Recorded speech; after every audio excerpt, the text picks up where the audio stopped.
नमस्कार किसान साथियों, स्वागत करता हूं आपके अपने YouTube चैनल अपना किसान सेवा में। किसान साथियों, इससे पहले वाले भाग में भी हमने बात करी थी ऑर्गेनिक फार्मिंग मॉडल की, पर आज हम उसी फील्ड में खड़े हैं जहां आज जो है इस ऑर्गेनिक फार्मिंग मॉडल पे जहां हमने गेहूं के साथ चने की कल्टीवेशन किया था, वहाँ उसकी कटाई चल रही है।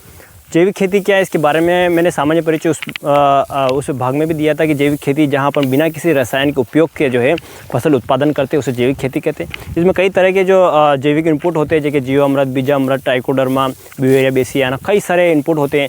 ट्रैप, इंसेक्ट कंट्रोल करने के लिए ट्रैप वगैरह, इन सब का उपयोग हम करते हैं। मैंने ये भी बताया था उस भाग में कि क्यों हमने गेहूं के साथ चने की फसल ली। मैंने बताया था कि जो चने वाली फसल होती है दलहनी फसल होती है, इसके गठानों में जो है राइजोबियम बैक्टीरिया होता है, जो क्या करता है कि इन्वायरमेंट की नाइट्रोजन को जमीन में फिक्सेशन करवाता है और साथ में गेहूँ की फसल को भी जो है उत्पादन में सहायता प्रदान करता है। तो आज उसी मॉडल पर जो है कटाई चल रही थी। एक किसान साथी ने कमेंट किया था कि जो कटाई के समय है आपको दिक्कत आएगी क्योंकि आपने गेहूं के साथ चने की फसल ली। तो देखो, आप खुद देख सकते हैं, प्रैक्टिकल दिखा रहा हूँ किस तरह की समस्या, कहीं ना कहीं समस्या नहीं आ रही। जब आप क्या करते हैं, कतारों में जो है चने और गेहूं की फसल की बुआई करते तो किसी प्रकार की कोई समस्या देखने को नहीं मिलती।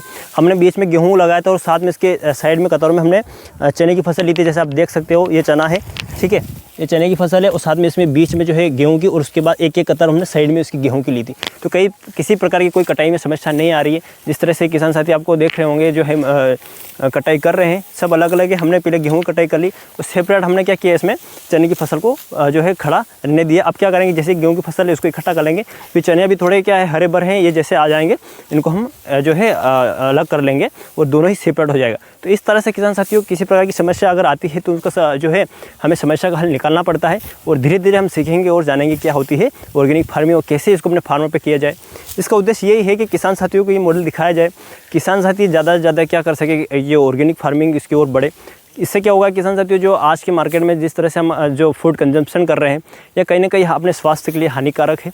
अब जो है इसमें किसी प्रकार खाद बीज यूज़ नहीं किया है, किसी प्रकार का खाद केमिकल फर्टिलाइज़र वगैरह यूज़ नहीं किया, तो कहीं ना कहीं जो इससे उत्पादन हमें मिलेगा वो क्या होगा, केमिकल फ्री होगा। जो हम अगर इसको कंज्यूम भी करते हैं तो कहीं ना कहीं हमारे शरीर के लिए फ़ायदेमंद होगा।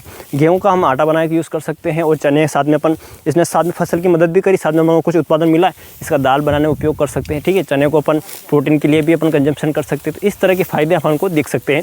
तो जैविक खेती क्या होती है, इसके बारे में अगर और आपको जानकारी चाहिए तो पूरे हम इस पर सीरीज ला सकते हैं कि कैसे हम जैविक खेती की शुरुआत करें, किस फसल का चयन करें। अब हम आने वाली सीज़न है, खरीफ सीज़न है, उसमें किस फसल का चयन करेंगे, इसके बारे में हम आपको आगे अपडेट दूंगा। मेरा बस उद्देश्य इतना ही था कि जैविक खेती अगर आप करना चाहें तो ये असंभव नहीं है, संभव है और आप काफ़ी आसानी से जो है जैविक खेती संभव बना सकते हैं, जैसे कि आप देख सकते हो। अब फसल उत्पादन काफ़ी सही रहा। साथ में कई किसान साथियों का डाउट रहता है कि जैविक खेती में उत्पादन कम होता है, ये भी हम बता देंगे उत्पादन कम हुआ है, ज़्यादा हुआ जब इसकी हार्वेस्टिंग होगी। पर आपको एक थोड़ा सा नमूना मैं दिखा सकता हूँ। जैविक खेती का जो ये गेहूँ है, इसमें जो बाली में गेहूँ किस तरह का कमज़ोर है या अच्छा है, ये आपको मैं रिजल्ट आपके सामने दिखाता हूँ। तो मैं कुछ बीज इसमें से निकाल के दिखाता हूँ आपको कि किस तरह के दाने इसमें बने हैं। तो बने रहिएगा हमारे साथ आखिरी तक।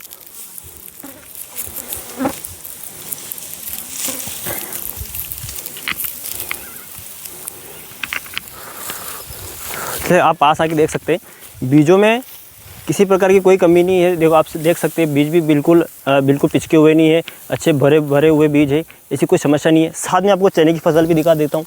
आपको देखा होगा ये चने का बीज भी अच्छा है, बीज वाला जो है देसी बीज था, उसके बावजूद भी अच्छा है। इसमें दाने में कोई ऐसी कमज़ोरी नहीं है कि बिल्कुल कमज़ोर दाना पिसा हुआ। देखो, आप देख सकते हो बीज इस तरह से चने के बीज भी जो है ये मतलब कहीं ना कहीं उत्पादन में ठीक मैं मानता हूँ कमी भी होगी, वो तो अब रिजल्ट अब हम इसकी हार्वेस्टिंग करेंगे तब पता चलेगा। पर धीरे धीरे जब आपको लगातार करेंगे उत्पादन आपको सही मिलेगा, आपकी भूमि सुधरेगी, साथ में आपका स्वास्थ्य सुधरेगा।